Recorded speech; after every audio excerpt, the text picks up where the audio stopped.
Muy buenos días a todos. Gracias por acompañarnos esta mañana por otro webinar en el Lean Coffee Hour. Espero que tengan en su café con ustedes o un agua. El día de hoy vamos a ver un tema sobre Project Management, específicamente la entrega impulsada por valor. Queremos darle bienvenidas a todos ustedes que están acompañándonos el día de hoy desde países como Panamá, El Salvador, Guatemala, Nicaragua, Estados Unidos, Venezuela, México, España. Y esta semana estamos creciendo más aún. Tenemos personas y compañeros de Chile, Morocco, todavía está con nosotros, Ecuador y Colombia. Así que poco a poco se dan cuenta, las banderas se van agregando. Si no logré mencionar su país, por favor me lo hacen saber. Muchas gracias a todos ustedes por la confianza que han depositado en nuestros webinars y a nosotros mismos. Mi nombre es Timothy Ewing. Ustedes ya me conocen la mayoría. Soy Master Black Belt en Lean Six Sigma, Certified Kaizen Coach y también por ahora el único Toyota Kata Coach en Latinoamérica. Así que poco a poco vamos a estar presentando a ustedes en el futuro más webinars asociados con Toyota Kata y obviamente con Kaizen y Lean. Esta mañana tenemos nosotros nuestro expositor es Jabbar Anglin. Jabbar es un Master's Degree en Project Management, tanto como Business Administration. Es un experto en Project Management y estrategia de operaciones. Jabbar también es un ingeniero, un consultor de proyectos de más de 18 años en industrias de tecnología e innovación, formando partes de cooperaciones transaccionales como director de ingeniería y procesos. Es un Green Belt certificado por Lean Six Sigma Solutions y ha trabajado con empresas como Samsung, Cable Wireless, Liberty Communications, entre otros. Queremos darle bienvenida a nuestro expositor de hoy, Jabbar. Jabbar, la presentación es suya. Bienvenido. Hola, muchas gracias, Tim. Oye, muy buenos días a todos. Gracias a todos por su participación. Para mí es un tremendo honor realmente estar compartiendo esta mañana este webinar con todos ustedes. Y específicamente hoy quisiera compartir un tema que es muy amplio, pero quisiéramos por lo menos tocar los elementos más importantes y más en una situación como la que nos encontramos a nivel mundial en este momento, que es precisamente buscar la manera de, dadas las situaciones de estados de sitio, de cuarentena que nos encontramos, cómo buscar que nuestros procesos, nuestros servicios o productos sigan entregando ese valor a los clientes para poder mantenernos nosotros, tanto operativamente o corporativamente, en la mente de nuestros clientes sostenibles y por supuesto que el cliente siempre nos considere una opción dentro de ello. Y por ello es que entonces hoy preparamos para ustedes esta presentación que trata de seguir entregar valor al cliente impulsado a través de una metodología científica que procedemos a detallar. Básicamente la entrega impulsada por valor es un método científico porque tiene pasos ya finamente determinados que vamos a proceder a explicar, que es aplicado principalmente a proyectos, pero no se escapan los procesos y líneas de servicio que lo que pretenden es específicamente buscar la entrega de valor de forma rápida para poder alcanzar las expectativas del cliente. Y de forma rápida es el enfoque importante en este momento, porque estamos en un momento en donde tenemos que ser muy dinámicos. Todo ha cambiado, pero de la noche a la mañana. Muchos no nos esperábamos estos, incluso muchos expertos en gestión de riesgos no vislumbraron lo que podía ocurrir y el impacto tan grande que esto podía tener. Por eso tenemos que ser muy abiertos y dinámicos y presentamos esto. Entonces, en la primera lámina quisiera presentarles algo que ya hemos revisado por mucho tiempo, que son los principios Lean, que son valor, flujo de valor, alterflujo, flujo y perfección. En el lado derecho es lo que quisiera presentarles yo como novedad en este momento, que es el modelo de negocios y proyectos para entrega de valor al cliente. Básicamente se trata, o déjame ver si habilito el lápiz here, solo un segundo. Bueno, mientras lo habilito, básicamente todo yace sobre dos bases que va a ser mi estructura de costos, que es en la parte inferior izquierda. Este modelo se llama el modelo Canvas. Todo mi parte operativa va a sostener sobre la estructura de costos, lo que va a representar mi estructura de costos. Y en el lado derecho, mi relación, mi propuesta de valor, mi relación con los clientes, cómo entrego valor al cliente, con qué frecuencia lo hago, satisfago realmente una necesidad que el cliente esté identificando, con qué frecuencia, eso es lo que realmente a mí me va a mantener con una fuente de ingreso específica. Entonces vamos a identificar cada uno de ellos, mis relaciones y tener los socios claves, mis proveedores, es sumamente fundamental. En la parte superior tenemos las actividades claves. En webinars anteriores de Lean Six Sigma, me ha explicado la importancia del BSM o el Value Stream Mapping, y hay que identificar específicamente cuáles son realmente nuestras actividades claves. Hay que tratar de eliminar todo lo que no esté realmente representando valor para el cliente, lo que el cliente no está dispuesto a pagar, lo que es un valor no agregado dentro del proceso de producción o del servicio que estemos entregando. De igual manera, nuestros recursos claves tenemos que realmente optimizar tanto la operación, producción o todos los elementos dentro de nuestro proyecto, precisamente para utilizar justo y necesario los elementos y recursos necesarios para poder garantizar la eficiencia en mi estructura de costos. Por eso ven que todo eso está sobre la base de mi estructura de costos. En este momento es sumamente fundamental manejar la estructura de costos y ser lo más eficiente posible. Justo en el medio, luego de esa operación de socios claves, mis actividades y mis recursos, son los elementos que voy a utilizar para producir mi propuesta de valor y hacer de allí en adelante mi entrega de valor al cliente. Este es el modelo Canvas, entonces pasamos a lo que me va a generar a mí fuente de ingresos y mantenerme operativo. Va a ser una fina relación con los clientes, qué tan involucrado yo estoy con el cliente en el proceso de producción, en mi entrega de valor, en mi entrega de servicio. El cliente realmente estoy monitoreando que lo que le estoy entregando es precisamente lo que él está solicitando, estoy satisfaciendo la necesidad del cliente. Entonces, en la parte de abajo la flecha que tiene el camión es precisamente a través de qué canales, con qué frecuencia lo hago, la cantidad es la necesaria y justa, y al final entonces tenemos lo que es el segmento de los clientes, y eso es de extremo a extremo. Tenemos la relación de entrega impulsada por valor según el modelo Canvas. Perdón, Jabbar, si quieres, exacto, tú puedes dar a la derecha, clic, y entra pointer options. Sí, ya se me habilitó. Aquí está. Yeah. Laser pointer. Ok, perfecto. Gracias, sí. Okay. Bien, esta imagen quisiera explicarla muy rápidamente. Para mí tiene mucho valor, mucho sentido, porque la entrega impulsada por valor precisamente pretende realmente satisfacer una necesidad identificada en el cliente o en el mercado a través del producto o el servicio que yo estoy, el producto que estoy elaborando o el servicio que estoy ofreciendo. Eso es sumamente importante.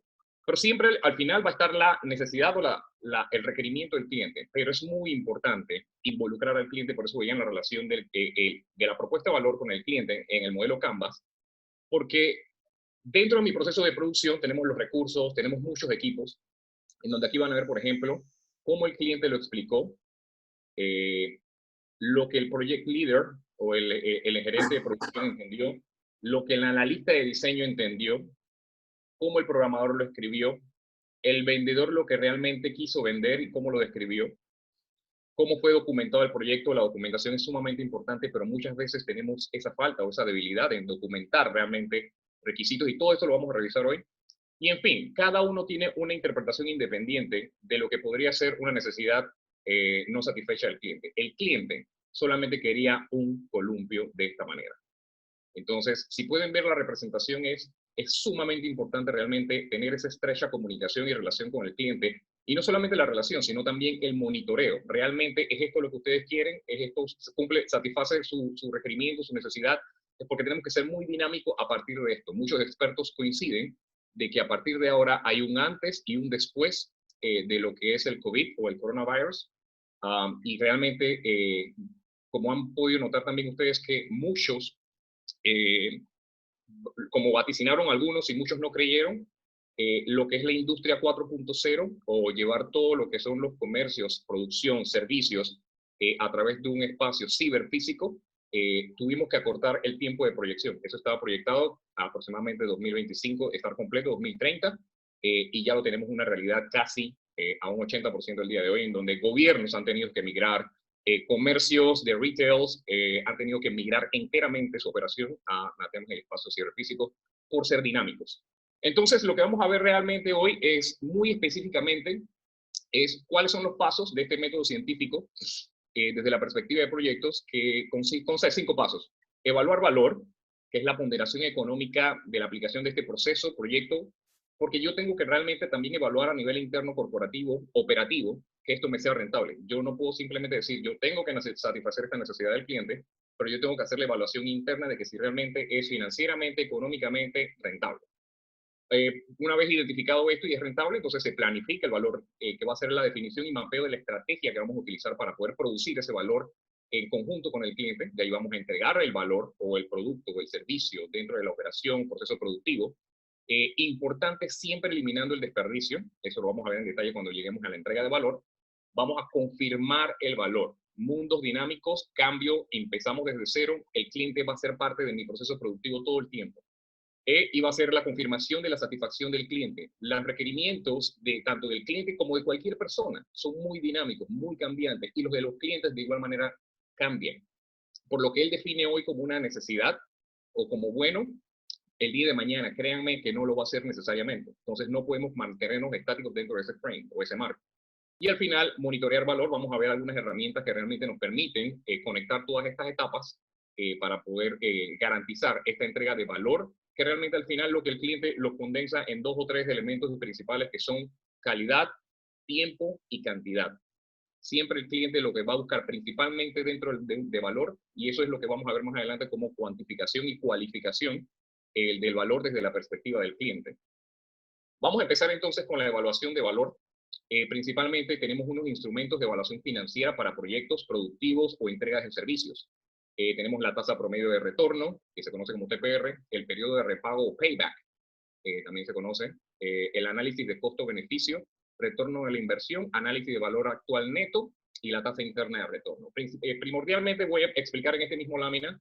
La tasa promedio de retorno principalmente hace una proyección de cuál es la inversión que vamos a realizar para un proyecto, producción, servicio, producto, en un término de tiempo específico, vamos a decir 3 años, 3 meses podría ser, no necesariamente tiene que tratarse en años, podría ser en 3 meses, cuál va a ser la inversión que vamos a hacer, cuál va a ser el retorno por cada uno de los años, vamos a conseguir el cociente o la división entre la suma de los retornos o beneficios del proceso productivo, lo vamos a dividir entre la inversión.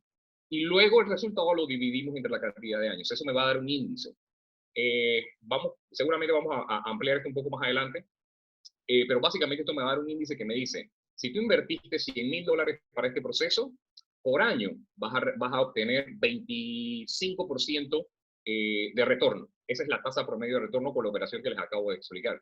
Entonces, esto lo que me dice a mí es que si obtengo 25% del retorno por cada dólar y yo invertí $100,000, eso lo que me dice es que el retorno completo de la inversión va a estar proyectado a 4 años. 25, 25, 25, 25. Eso es la tasa promedio de retorno y tiene esa cosa sumamente sencilla.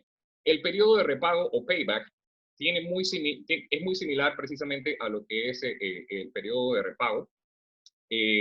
La diferencia es que aquí no vamos a un nivel de detalle un poco más específico, en donde vamos a poder entonces entrar a mapear dentro de qué mes específicamente, dentro de un periodo de tiempo, una ventana de tiempo, vamos a obtener ese retorno. Este retorno en el periodo de pago se da en función de tiempo y no de índice porcentual.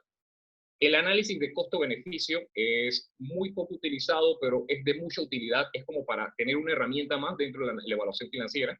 El análisis costo-beneficio básicamente es mapear cada una de las actividades dentro del proceso productivo o dentro de mi servicio, dentro de la elaboración de mi producto.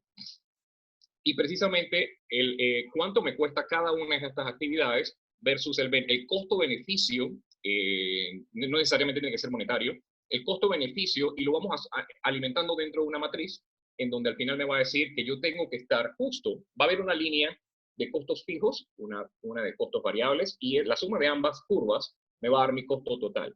Mi costo, mi beneficio dentro de esa matriz debe situarse justo por encima de la línea de costos totales debajo de la proyección de ventas. Justo ese espacio es el del beneficio. Si todo se sitúa allí, entonces es un proyecto bastante rentable.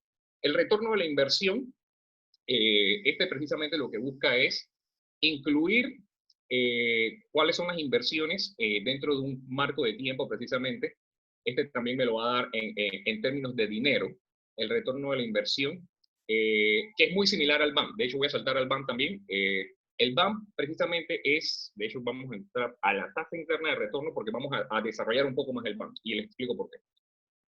El análisis del valor actual neto, precisamente lo que busca es mapear en función de la inversión que yo voy a tener por año, el retorno, pero considerando el tiempo y una tasa de oportunidad. Una tasa de oportunidad que explico prácticamente es, yo tengo que $100,000 para invertir dentro de este proyecto, pero el ROI no considera el tiempo ni una tasa. El BAN considera una tasa dentro del periodo de tiempo por la tasa de oportunidad, por llamarle de alguna manera. La tasa de oportunidad es, si yo tengo $100,000, los mismos $100,000, y yo decido invertir en un proyecto, pero hay un banco que realmente si yo busco y aplico estos $100,000, se los deposito en un banco a un plazo fijo, y el mínimo retorno que me da ese banco es de un 14%, entonces yo tengo que, si voy a invertirlo en un proyecto, realmente yo esperaría que lo mínimo que me diese rentabilidad por año fuesen esos 14%. Entonces por eso se incluye una tasa de oportunidad dentro del banco. Y una tasa interna de retorno, precisamente que es básicamente lo que hace que el bank sea cero, porque va a haber eventualmente un punto en la tasa de oportunidad que va a llevar al bank que sea cero, y en otros términos o términos específicos financieros es que llegará un momento en que la tasa, va a haber una tasa máxima de oportunidad o de inversión o de retorno que va a ser la máxima rentable. Una vez pase esa tasa un poco más arriba, exactamente el retorno va a ser negativo dentro de la inversión del proyecto. Esto lo vamos a desarrollar un poco más a detalle más adelante, pero eso es principalmente lo del TIL. Y importante en esta lámina es definir de que tenemos una viabilidad que hay que evaluar, una viabilidad comercial, que es analizar el mercado, si hay una demanda, si la demanda va a ser sostenida, creciente, decreciente en el tiempo, cuáles son los competidores, cuál es su estrategia, hay bienes sustitutos, todo eso es la viabilidad comercial. La viabilidad técnica, si yo tengo realmente los insumos, recursos, material, maquinaria, etcétera, y por supuesto la que vamos a evaluar aquí muy rápidamente es la viabilidad financiera, que son a través de estos instrumentos financieros. De todos estos, muy por encima los expliqué, pero vamos a entrar un poquito en detalle con el más popular o el más conocido, que es el BAN. El análisis del valor actual neto es una forma de utilizar el ROI o el... Permítanme un segundo aquí, voy a pasar acá. Una forma de utilizar el ROI, considerando el tiempo, para trabajar exactamente con los valores actuales teniendo beneficios de inversión, y por ello es posible aplicar la siguiente fórmula. Como les comenté, el BAN sí va a tomar entonces, va a ser el valor futuro, que es lo que yo espero como retorno dentro de la inversión en función de la inversión, pero sí va a considerar una tasa de descuento o una tasa de oportunidad. Entonces, esa tasa de oportunidad, el pointer, aquí está. Esa tasa de descuento de oportunidad va a ser el rendimiento o rentabilidad mínima que yo tengo que evaluar. ¿Ok? De igual manera, yo espero, y estoy seguro, el equipo de Lean Six Sigma está trabajando en unos contenidos en donde esto se va a ampliar más. Va a haber un webinar específicamente para trabajar el tema de cómo desglosar estas fórmulas. Pero lo importante aquí es conocer que estos son los instrumentos que existen para poder entonces trabajar la viabilidad o identificar la viabilidad financiera de un proyecto. Para resumir, entonces, el BAN es un indicador financiero. Va a medir el valor presente de los flujos de los futuros beneficios y costos que va a tener nuestro proyecto de producción. ¿Ok? Si el resultado es positivo, esto es sumamente importante, en el siguiente slide lo vamos a explicar. Si el resultado es positivo, la viabilidad es buena. Es bueno llevar a cabo ese proceso, ese producto, esa adaptación. Si el BAN es igual a cero, realmente estamos justo en el equilibrio financiero del proyecto. Realmente hay que evaluar si realmente podemos hacer algún ajuste, porque si no está muy cerca de ser rentable y muy cerca también de fracasar financieramente. Y eso es lo primero que tenemos que identificar nosotros. Entonces, un pequeño ejemplo aquí, si hay un proyecto de una inversión de $12,000 a una tasa de descuento del 14%, era lo que explicaba, presenta un siguiente flujo. Vamos a decir que yo invertí $12,000, pero en el año 1 logré producir 4,000, año 2 4,000, año 3 4,000, año 4 4,000, año 5 produje 5,000. La suma de estos flujos de caja neto van a ser $21,000. Eso es mi beneficio neto, ¿ok? Eso es lo que aquí vamos a ver como BNA en la fórmula del banco. Pero a eso yo le tengo que restar la inversión. La utilidad neta, que va a ser mi flujo de caja total en los 5 años menos mi inversión, va a ser $9,000. Pero ¿cuál es el inconveniente de esto? Que esto es precisamente el ROI. No considera el costo del dinero en el tiempo. ¿Ok? Por esa tasa única de oportunidad. Entonces, para ello, la fórmula del BAN integra esa tasa de oportunidad en el tiempo y lo que hace es precisamente cada uno de los flujos de caja los divide entre la tasa de descuento o la tasa de oportunidad con un exponente potenciado a cuál periodo representa cada uno de estos flujos de caja neto. Entonces, miren la diferencia, que ya no son $9,000 si yo considero la inversión del dinero en el tiempo en función de un 14%, va a variar a un, por ejemplo, $2,251 de beneficio neto al final de los 5 años. Bueno, esto es un resumen básicamente de lo que es el BAN. Lo que les comentaba, la interpretación es que si es mayor a 0, el proyecto es rentable, estamos en equilibrio financiero si es igual a 0, y si es menor, obviamente el proyecto no es rentable. ¿Qué se requiere para ello? Tener el tamaño de la inversión, definitivamente para poder tener el beneficio actual neto, el flujo de caja neto proyectado por cada uno de los años y la tasa de descuento o tasa de oportunidad. Les dejo un ejemplo aquí bastante sencillo. Si yo tuviera que elegir entre varios proyectos, este es el resultado ya, que tienen la misma duración de tiempo, no son repetibles en el tiempo. ¿Ustedes cuáles elegirían?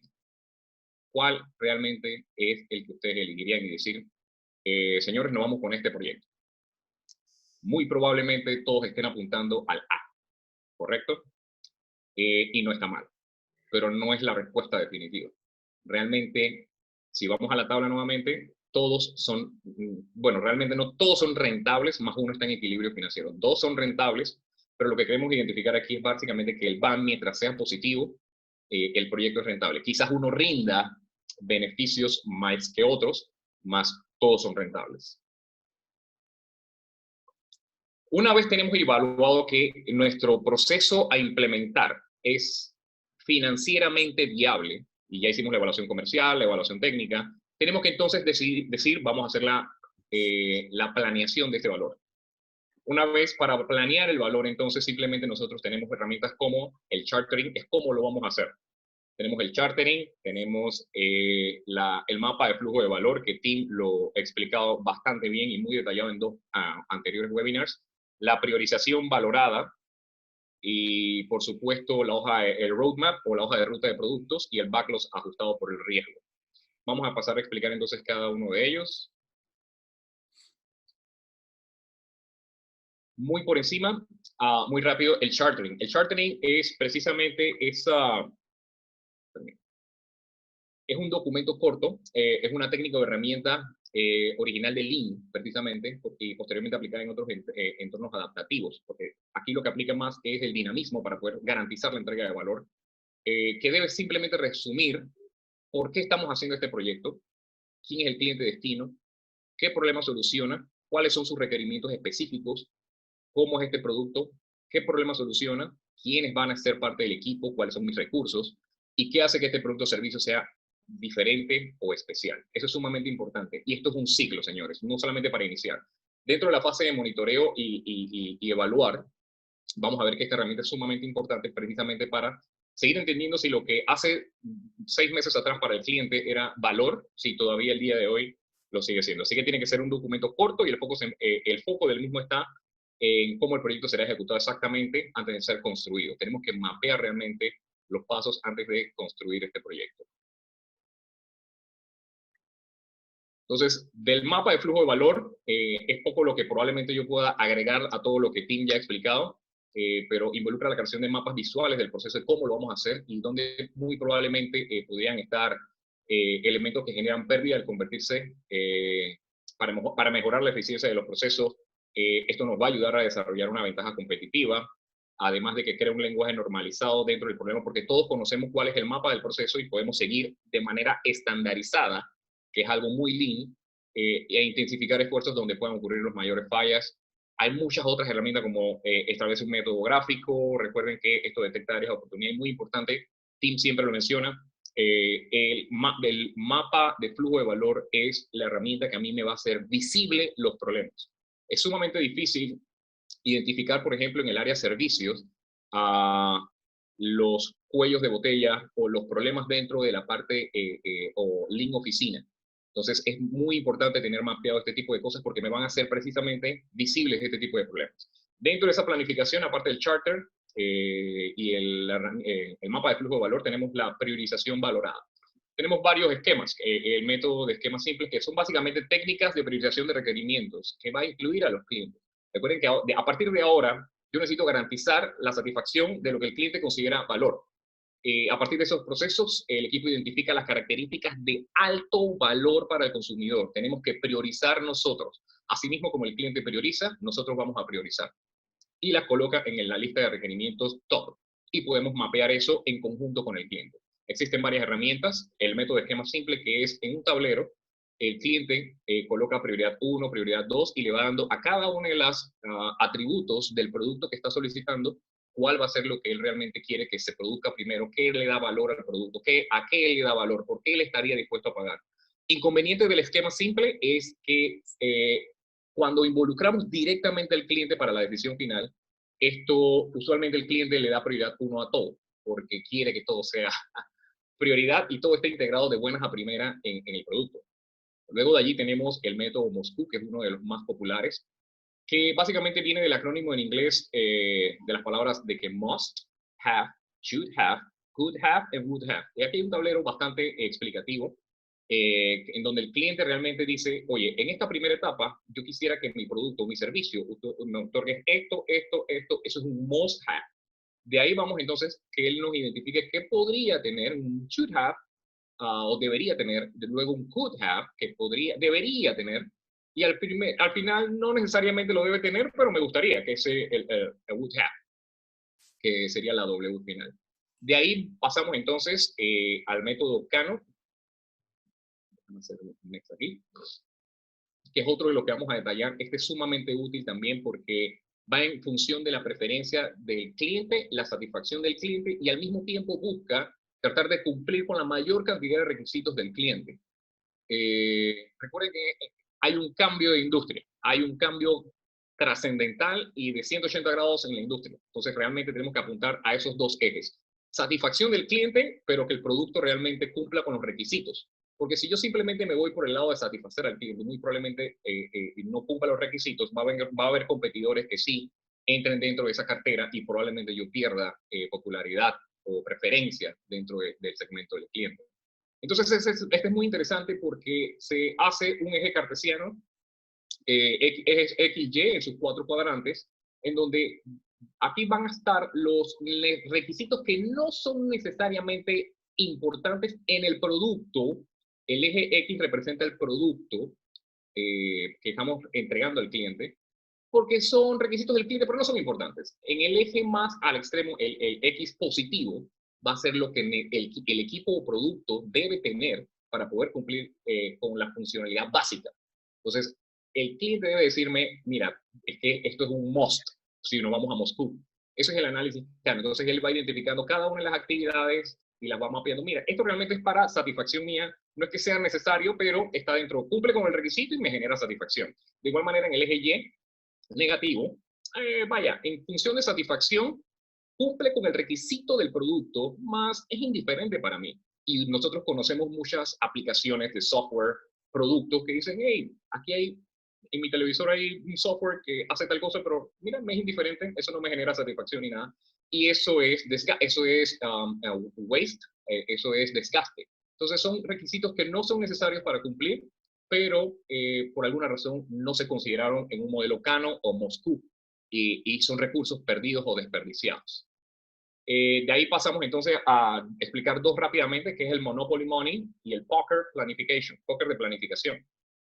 El Monopoly Money es nuevamente toda la lista de requerimientos del cliente que realmente está diciéndome en mi estudio que el cliente le va a dar valor. Entonces, en mi equipo de desarrollo, yo le doy, digamos, dinero ficticio de Monopoly, le llaman Monopoly Money, y yo le doy denominaciones de 500, 50, hasta 20, no necesariamente tienen que ser todas las denominaciones, y yo le digo a los clientes o al equipo de decisión de características de mi producto o servicio denle valor a cada una de las. Entonces, importante aquí es que cada vez que se le asigna un valor, es muy parecido al de póker, cada vez que se le asigna valor a una característica y ustedes ven una diferencia, digamos que muy abierta, es porque precisamente alguien probablemente no entendió bien la funcionalidad o el detalle de esa característica. Entonces, si ustedes ven que alguien le da $500, yo pago $500 por eso, pero alguien dice, yo le doy 20.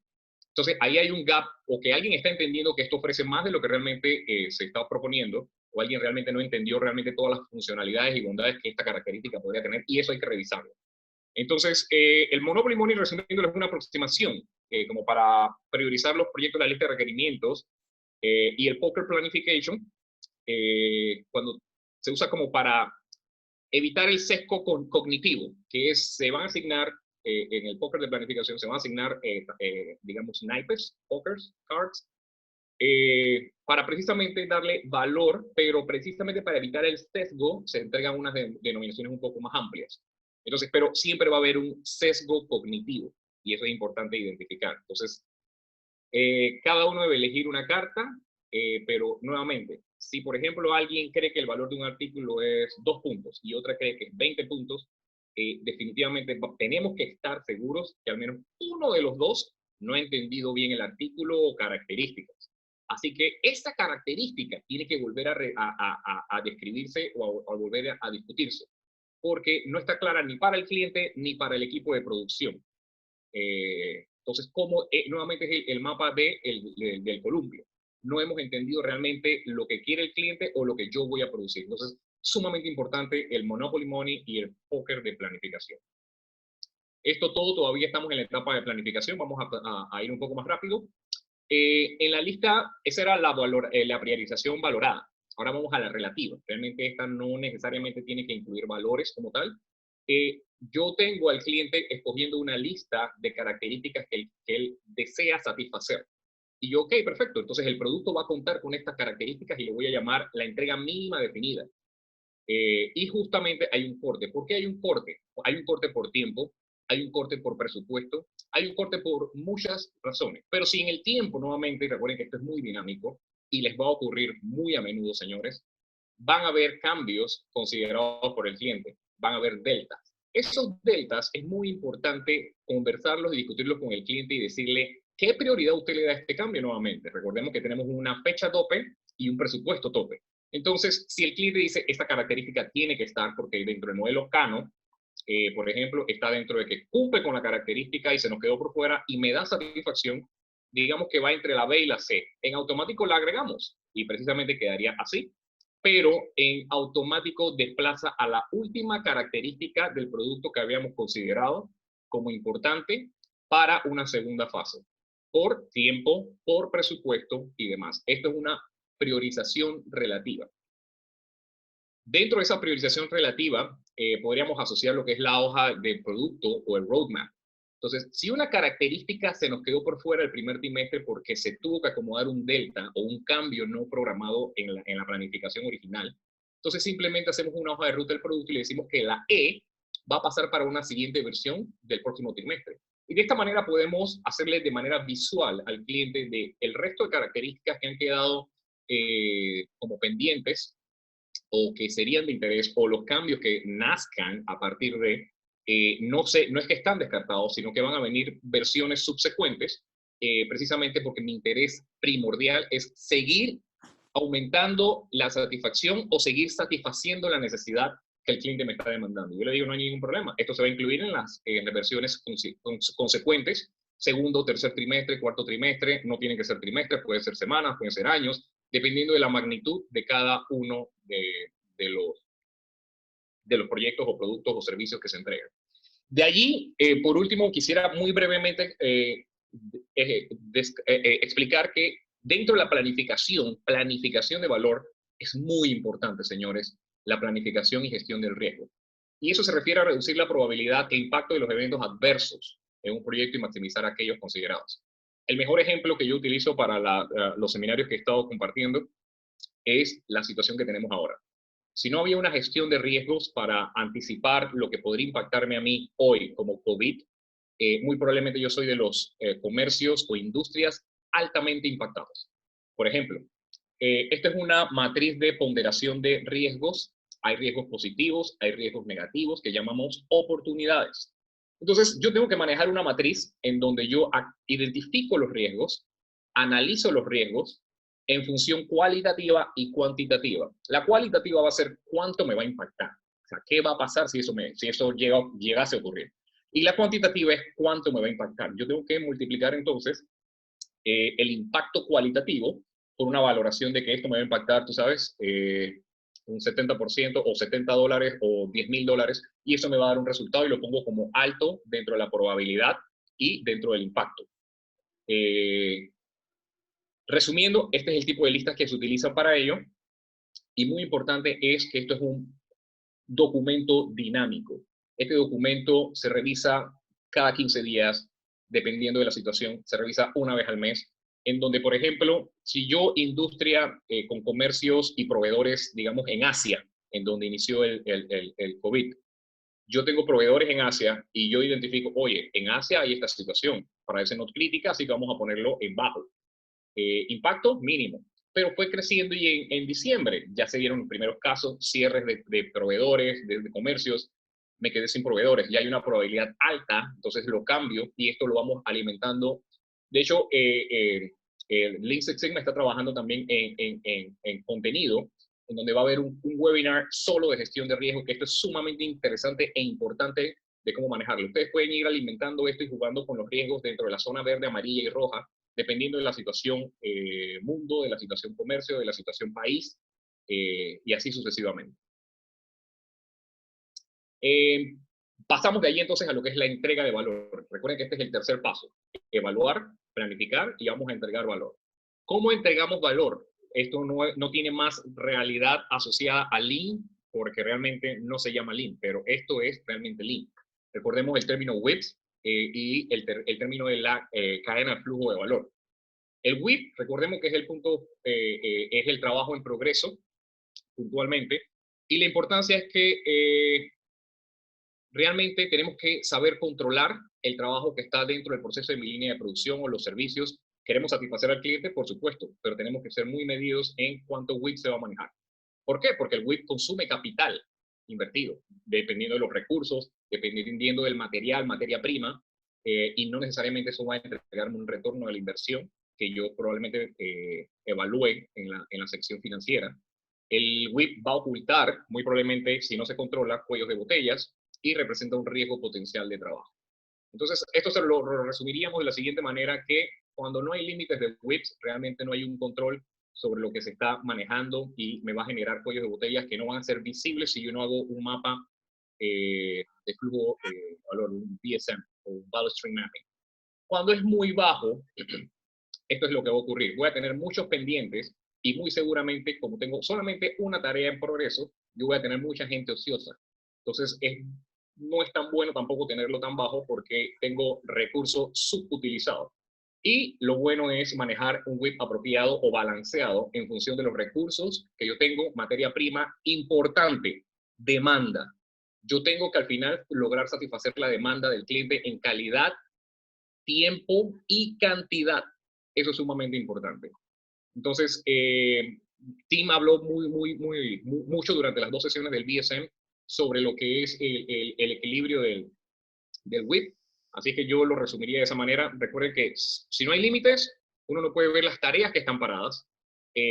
Cuando el WIP es muy bajo, solamente va a haber un elemento en progreso o muy pocos en progreso, lo que probablemente va a representar que hay recursos ociosos, y en el WIP apropiado es posible tener suficiente trabajo en marcha. Miren que nunca dije mucho ni poco, suficiente, que me permita a mí satisfacer la demanda del cliente en los 3 elementos que les acabo de mencionar. Calidad, tiempo y cantidad, que es lo que busca precisamente este método científico dinámico que va muy de la mano de Lean, pero desde la perspectiva de Project Management. Una vez tenemos la entrega de valor, pasamos entonces a la confirmación del valor.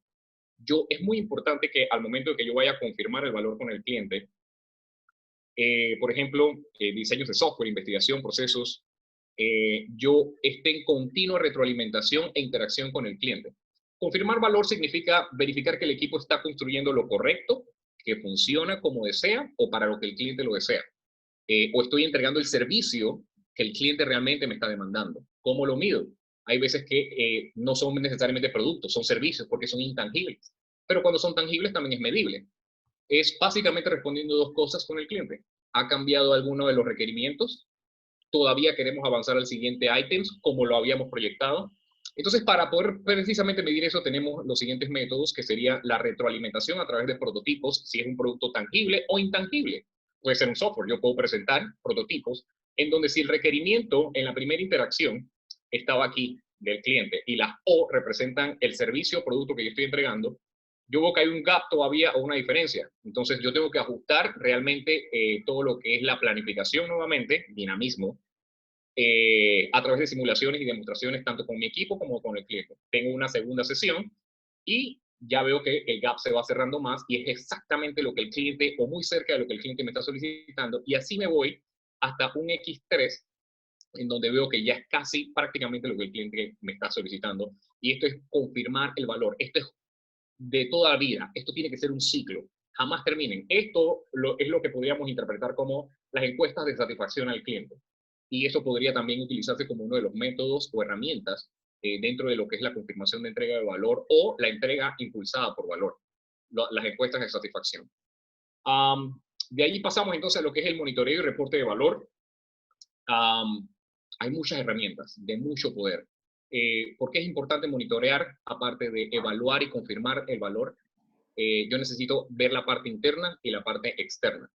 Yo necesito, y a nivel interno, importante monitorear el progreso y valor ganado. Valor ganado es que yo estoy cumpliendo justo con lo que proyecté en la etapa de planificación, en donde dije que lo íbamos a hacer en tanto tiempo, con tantos recursos, entregando este alcance. El alcance se interpreta como las características para las cuales fue concebido el proyecto en el charter. Recordemos el charter, que fue uno de los elementos en la planificación. Eso es precisamente lo que pretende mostrar el progreso o valor ganado. Entonces, hay muchos métodos, hay muchas herramientas técnicas para dar ese seguimiento y reportar valor tanto al equipo como a las altas direcciones dentro de la empresa o dentro de sus propias corporaciones, seguramente. En la gestión ágiles y las tradicionales tenemos el modelo del valor ganado. Nosotros vamos a trabajar, voy a proponerle a Tim hacer un webinar exclusivo para temas de valor ganado. Esto es sumamente importante y tiene mucho contenido, que en este momento probablemente les voy a mostrar un solo slide, pero tiene mucho contenido que me gustaría compartir con ustedes a nivel un poco más detallado más adelante. Tenemos el diagrama de flujo acumulado, los gráficos de mi disminución de riesgo, porque no solamente voy a monitorear si estoy cumpliendo con tiempo, costos y alcance, sino también con los riesgos, cómo estoy manejando los riesgos. Y bueno, algo que ya ustedes conocieron también en una de las primeras webinars con la ingeniera Vivian Guzmán. Ella habló mucho de los que son las pizarras y carreras Kanban para lo que es el monitoreo de valor. Esto es básicamente lo que tiene que ver con el monitoreo y reporte de valor desde la perspectiva completamente de proyectos, tanto para entornos ágiles como para entornos tradicionales, o cascada, que también se le conoce a los entornos tradicionales.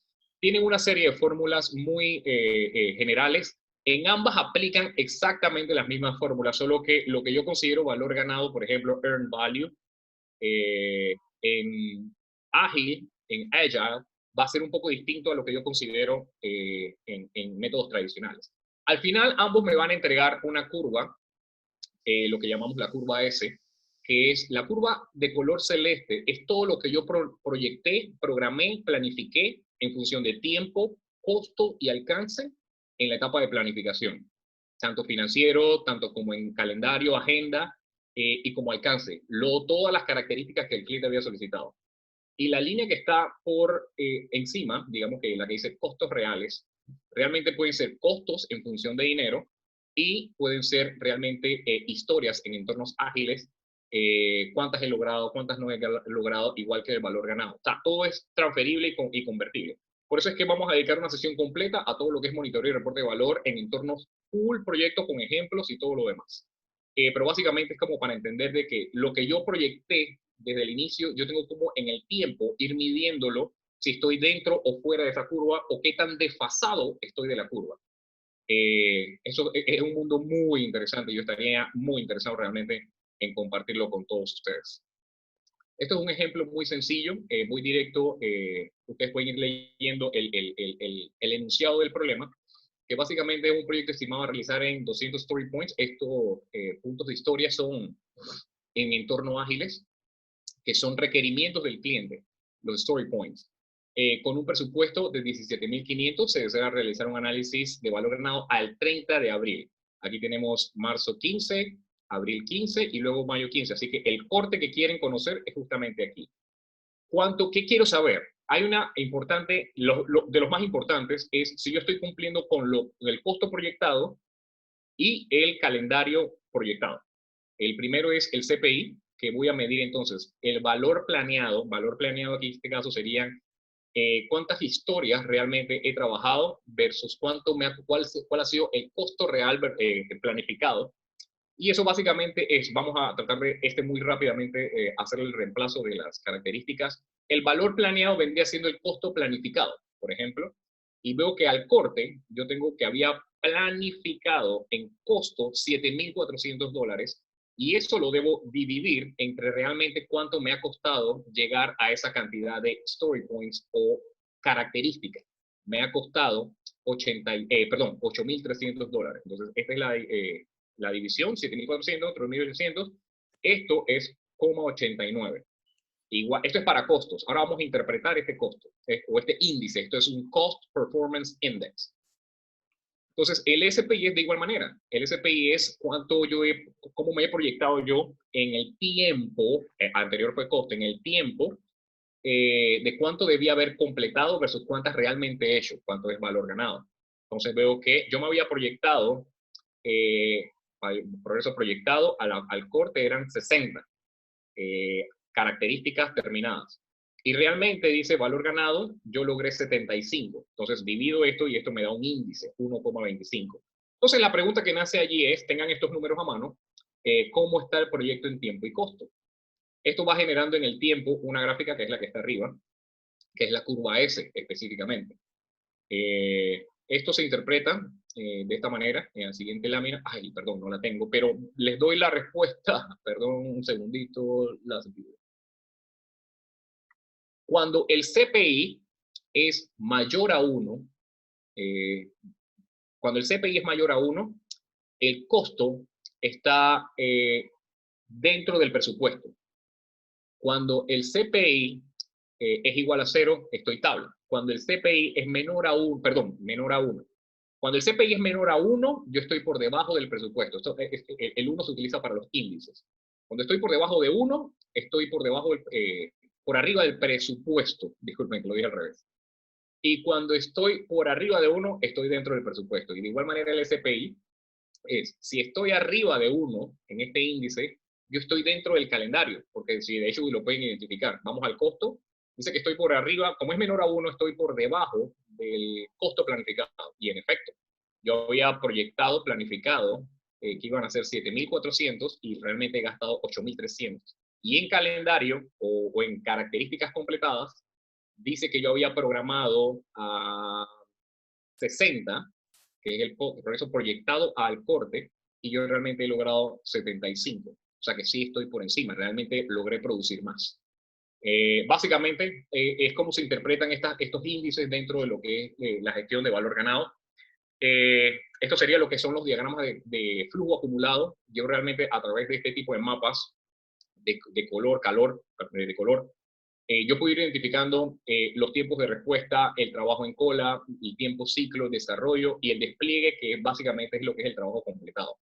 ¿Por qué es importante este tipo de gráficos? Porque este tipo de gráficos a mí sí me permite identificar lo que son cuellos de botella en el tiempo, en meses, por ejemplo, como ven aquí abajo. Vamos a fijarnos solamente en el trabajo completado. Si ustedes ven que está el despliegue es como el lanzamiento de trabajo completado, esta curva aquí se mantiene muy estandarizada o se vuelve muy estática, no sigue creciendo, definitivamente se ha dado un cuello de botella y tengo que entonces en retrospectiva mirar si es el periodo de prueba el que se ha mantenido estáticos y de hecho ustedes ven aquí que el periodo de pruebas es muy homólogo al periodo de despliegue. Entonces ustedes pueden rápidamente identificar si es en la etapa de desarrollo, si es el análisis o, muy importante, en la cola. Como mencionamos previamente, habíamos dicho que el cliente tiene la potestad de poder incluir y quitar características dentro de, pero que no afecten, importante, tiempo ni costo. Y por último tendríamos entonces el monitoreo de riesgo. Es muy importante planificar el riesgo, identificar el riesgo, cualificar y cuantificar el riesgo, entonces preparar un plan de respuesta al riesgo, monitorear ese riesgo, ya eso lo conversamos muy por encima, y al final entonces esto se vuelve un ciclo, ¿no? Esto no debe parar de alimentarse. Hoy día es el COVID que estaría en rojo, mañana debemos desde este momento estar anticipando cuáles son potenciales riesgos, incluirlos en la zona verde, y de ahí entonces hacer la evaluación cualitativa, qué tanto me impacta, la cuantitativa, cuánto me costaría realmente si eso llegase a pasar, preparar un plan de respuesta al riesgo. Oye, si el proveedor de China cierra, yo tengo que ir preparando un plan de respuesta, que es que tengo que buscar proveedores a nivel América, a nivel Europa, a nivel otra zona, a nivel local. Eso es un plan de respuesta de riesgos y monitorearlos. Saber que lo que está en verde puede pasar a rojo, lo de rojo ya puede haber pasado y puede pasar a verde nuevamente, en fin. Eso sería básicamente lo que es el monitoreo de riesgo. Esto es un ejemplo muy concreto de cómo se mapean los riesgos. Voy a tratar de ser bastante breve aquí. Se categorizan como insignificante, menor, moderado, serio, crítico, y básicamente el impacto. Me impacta un día, 2 días, 5 días, 30, hasta 90 días los críticos. Eso es un ejemplo. Entonces, al momento de cuantificarlos, yo lo que hago es que, ok, esta es la descripción de mi riesgo, y dije que la probabilidad de ocurrencia era 0.9. Ese 0.9 realmente se mapea en índices de 0.1 a 0.9. El impacto, dijimos que era crítico, por ejemplo, este yo lo considero crítico, y dijimos que crítico me impacta a mí 90 días. Entonces, lo que se hace es que 90 días se multiplica contra el 0.90, que es la probabilidad de ocurrencia. Entre más alta la probabilidad de ocurrencia, más alto el valor que le voy a ponderar. Entonces, mi exposición es el resultado de esa multiplicación. 0.90 y los días los llevo a 0.9 también. Entonces, eso, 0.9 por 0.90 es 81. De igual manera, por ejemplo, había otro riesgo identificado. La probabilidad de ocurrencia dice que era serio. Si voy a serio, aquí está, dice que serio me impacta 30 días. Entonces, serio, 30 días. Y la probabilidad de ocurrencia es 0.70, porque todavía ya está entrando en zona amarilla a roja. Entonces dijimos que eso, la exposición que yo tengo a ese riesgo es de 21 días. Entonces la exposición que yo tengo al riesgo completa es de 102 días.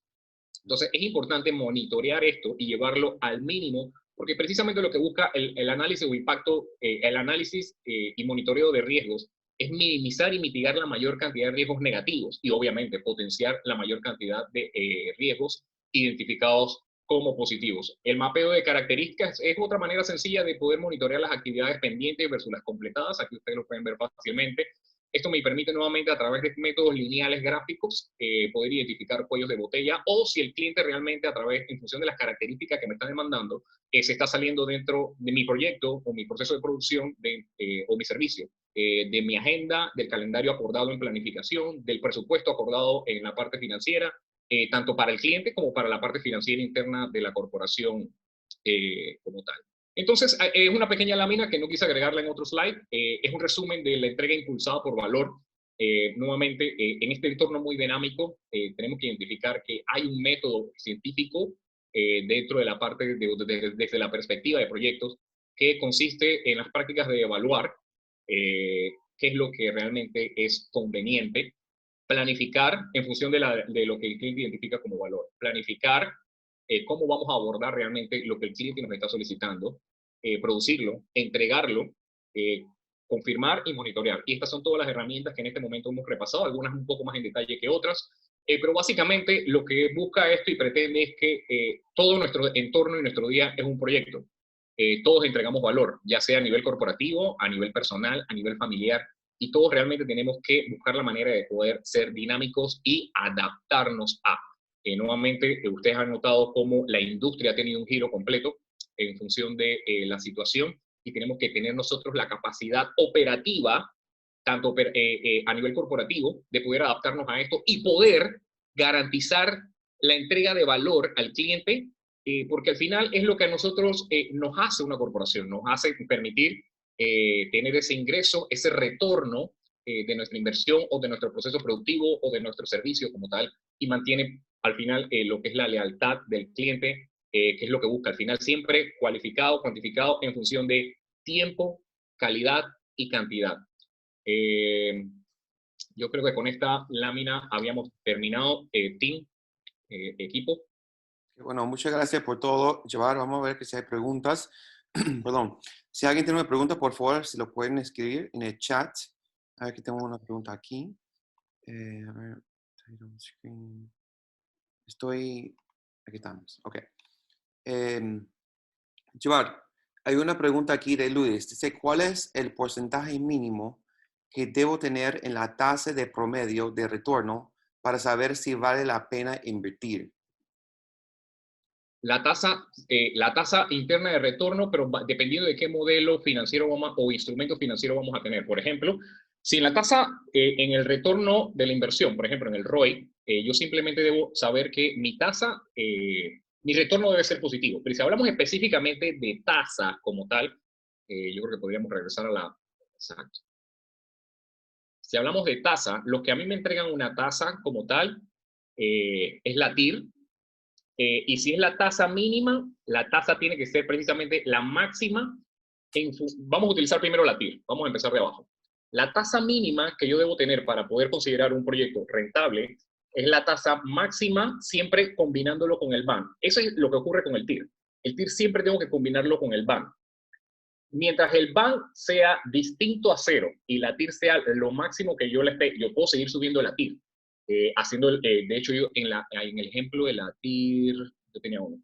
En el ejemplo de la TIR, de hecho, Excel lo hace de manera grandiosa. Mientras el BAN sea distinto a cero, o el valor actual neto sea distinto a cero, yo puedo seguir subiendo la TIR. Y el proyecto me puede decir, oye, mira, vas a tener un retorno de 25% de la inversión sobre este proyecto o proceso, pero el BAN todavía no es cero, así que podemos subir más la tasa, podemos buscar más de retorno. Cuando el BAN llega a cero, es exactamente el punto en donde la TIR va a ser la máxima. Eso desde el punto de vista de la TIR. Desde la tasa promedio de retorno, es en función de en qué tiempo realmente el inversionista, que es el primero, en qué tiempo el inversionista realmente pretende o espera recuperar esa inversión. Recuerden que la tasa promedio de retorno nos arroja una tasa en función del tiempo o periodos de la inversión. En otras palabras, si yo invierto $100 y el inversionista o la corporación dice, yo esos $100 los quiero ver en 2 años, eso no me da otra alternativa que yo necesito tener un tasa promedio de retorno de 50% en cada año. Porque en el primer año tengo que tener el 50% de tasa promedio de retorno y el siguiente año la mínima va a ser el 50% para poder al inversionista decirle 50 y se recuperó. Si yo digo va a ser en 5 años, ya yo puedo bajar la tasa porque el inversionista puede esperar. Entonces yo lo puedo bajar, subir el periodo a 5 años y decir que la tasa promedio de retorno va a ser hasta 20%. Ese sería mi mínimo.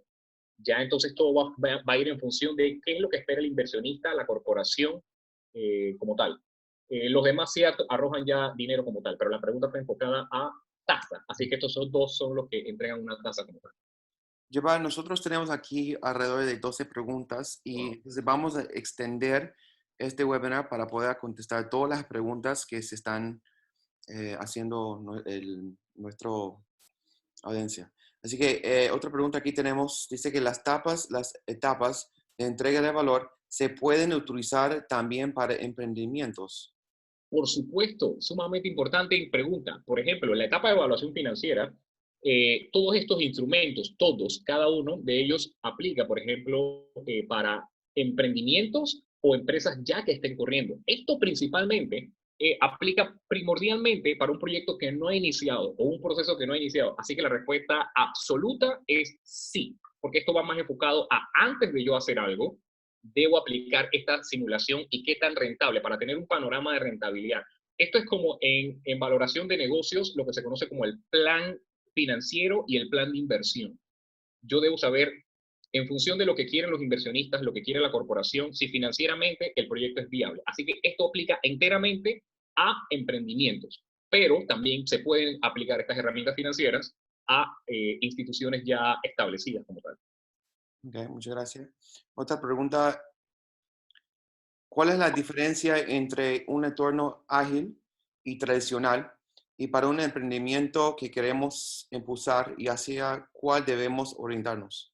Uy, fabulosa pregunta. Voy a tratar de ser muy breve, pero muy completo dentro de ella. La diferencia, primero, hay dos preguntas. La diferencia entre un entorno tradicional y un entorno ágil es puntualmente, bueno, son muchos, son muchos. Es la manera en que se interactúan los equipos, es la manera en que se manejan cada uno, o desde que se planifican cada una de las actividades, porque recuerden que en el entorno tradicional las actividades usualmente van dentro de un paquete de trabajo, o EDT, en inglés, Work Breakdown Structure, en donde muy pocas veces cambian, sí cambian, pero hay todo un protocolo para poder cambiar una sola actividad que se va a realizar a través de un documento que se llama la configuración del proyecto o la configuración de la EDT, pero asimismo sí se pueden cambiar, pero es otro protocolo. En el entorno ágil busca precisamente ese dinamismo, interactuar con el cliente y precisamente minimizar el riesgo en donde el riesgo, por ejemplo, en entornos tradicionales, el riesgo es sumamente alto porque yo planifico mis actividades y yo no vuelvo a saber del cliente y hasta de la satisfacción del cliente hasta que yo entrego el proyecto final. Entonces, el cliente me tiene que, a través de un documento oficial final, recibir, aceptar si cumple con las condiciones. Claro, antes de eso, yo tengo control de la calidad, monitor de calidad, pero eso lo hago yo a mi criterio y en función de lo que yo entendí cuando planificamos. A diferencia de Agile, que Agile continuamente monitorea valor y evalúa valor en conjunto con el cliente, lo que me permite a mí minimizar los riesgos de que lo que entrego al final al cliente no era lo que exactamente él quería. Por ejemplo, si lo vemos desde la imagen primera que yo coloqué, si me lo regalas, creo que es la del el columpio, Bueno, en un entorno tradicional, yo el cliente le entendí como la primera lámina, dice, como el cliente lo explicó, pero como el líder del proyecto, yo soy el líder del proyecto, yo entendí que él quería un columpio, bueno, era ese, la segunda imagen. Entonces, si es la segunda imagen, yo no vuelvo a saber del cliente y mira la cantidad de personas que hay involucradas dentro del proceso, dentro del proyecto, hasta que yo entrego al final el columpio, pero cada uno tiene una interpretación. Entonces, el riesgo es sumamente alto de que realmente yo garantice que estoy entregando valor al cliente. Recuerden que la entrega de valor al cliente va en función de lo que él necesita satisfacer. Pero al final miren lo que el cliente quería. El cliente solamente quería o necesitaba satisfacer, era una llanta con una soga. Entonces, la manera de minimizar eso es en entornos ágiles es que permite la interacción mucho más activa y cerrada con los clientes o consumidor final. okay. Gracias, Chuar. Otra pregunta que tenemos. Aquí está. Dice que pueden revisar la fórmula de SPI viendo la tabla. Me pareció que los valores fueron puestos en posición contraria. Esto sería, ¿cuál? CPI debe ser en la parte de ella, allí. ¿CPI o SPI? SPI. SPI. No, está el valor proyectado entre el valor ganado, correcto. El valor ganado entre el proyecto proyectado, sí. ¿Se puede tomar no más que unos 30 segundos o un minuto a explicar SPI otra vez? Si es Sí, posible. claro, por supuesto. Básicamente lo que voy a tratar, no puedo compartirlo en mi pantalla desde acá, pero bien, el SPI nuevamente es lo que yo planeé o proyecté entre lo que yo realmente he logrado. Entiendo, sí, entiendo. Es el título lo que está mal, la ecuación sí está correcta. La ecuación está correcta, más el título debe ser valor ganado entre el valor proyectado, el progreso proyectado. Entiendo. Sí, lo vamos a revisar. Lo vamos a revisar y a poder invertirlo cuando le compartamos la información. Okay. Sería entonces, los story points son similares a los milestones, o cómo determinas story points en proyectos tradicionales. Los story points en proyectos tradicionales son precisamente los milestones o son hitos que yo identifico, no necesariamente todos los paquetes de trabajo. Lo que pasa es que en entornos tradicionales se maneja a través de paquetes de trabajo un poco más abiertos, más cerrados. Cada una de las etapas va a tener un número de cuenta y dentro un paquete de trabajo que son los entregables. No todas las entregables o paquetes de trabajo necesariamente van a tener un milestone. Milestone van a ser eventos o características, es que no se habla de características, se habla de progresos específicos en tiempo o project completion o lo que he completado del proyecto. Yo puedo determinar un milestone en cualquier punto. A diferencia que en entornos ágiles, yo sí hablo de story points o milestones en función de, mira, me solicitaron en este ejemplo 200 story points. Yo puedo decir que cada 50 story points va a ser un milestone dentro de entornos ágiles. Porque aquí sí va todas las características casi dentro de un solo paquete. A diferencia de entornos tradicionales que no se termina por cantidad de características, sino por eventos específicos. Oye, terminamos la losa, esto es un milestone. Terminamos ahora la estructura de techo y galvanizado. Bueno, esto es otro milestone. Viene parte de paredes, adecuaciones y acabados. Esto es otro milestone. Eso es en entornos tradicionales. En entornos ágiles se habla más de storyboards. Y es a mi criterio. Okay. ¿Se puede incluir tiempo de valor agregado y no agregado en el value stream en la etapa de planificación de valor, ya que el proyecto no está en su puesto en marcha? Correcto. Sí, es muy buena pregunta. Yo lo que hago precisamente en el mapa, en el BSM o Value Stream Mapping, el proyecto no ha arrancado, pero yo puedo realmente simular en función de la demanda que el cliente está esperando de mí. Yo puedo simular entonces cuántos recursos debo tener, cuántos procesos debo tener. Recordemos que para armar un Value Stream Mapping, yo debo primero colocar por dónde empieza y por dónde termina. ¿Quién es mi primer proceso y quién es mi cliente final? De allí entonces voy agregando en el medio cuáles son los procesos. Yo iré adaptando en la planificación, ok, necesito 5 procesos, no voy a entrar en un ejemplo específico, necesito 5 procesos. Para poder satisfacer la demanda y entrega al cliente, él está pidiendo 200 story points, entonces debo incluir que cada proceso no puede demorarse, su cycle time debe ser debe tener tanto inventario de cada esto de materia prima, y el total cycle time debe ser esto. Vamos a poder simular, entonces realmente si puede cumplir o no cumplir con la demanda antes de poder iniciar el proceso. Esa es la belleza que entrega el Value Stream Mapping, que me permite a mí simular realmente y poder mapear antes de. El Value Stream Mapping es una herramienta súper valiosa para procesos ya existentes, pero de muchísimo valor precisamente para entornos de emprendimientos, en donde yo puedo simular. Yo puedo saber cuánto inventario debe haber aquí y poder empezar. De hecho, hay programas de software que hacen simulaciones de procesos de producción o de servicio para un Value Stream Mapping. Excelente pregunta, pero sí aplica. Puedo simular. Sería la última pregunta para el día de hoy. ¿No se considera la tasa de inflación en la evaluación financiera del proyecto? Okay. Más acudes a un préstamo para apalancamiento. Muy buena pregunta y tiene dos respuestas. Uno, cuando estoy en la etapa de planificación, no incluye realmente la tasa de descuento de un préstamo como tal a través de un ente financiero o un finance entity, etc. No lo incluye en la etapa de planificación. Aquí realmente lo que se planifica es el retorno sobre la inversión netamente. ¿De dónde vinieron los recursos? Eso todavía no se contempla aquí. Pero la parte 2 de la respuesta es que dentro de un plan financiero de un emprendimiento, eso sí contempla incluir dentro de lo que se conoce como lo que es el plan financiero, el flujo neto de financiero dentro de los 5 pisos, incluye considerar cuáles son las erogaciones en función de tasas de descuento aplicables a financiamientos del proyecto o del proceso productivo. Entonces hay dos respuestas.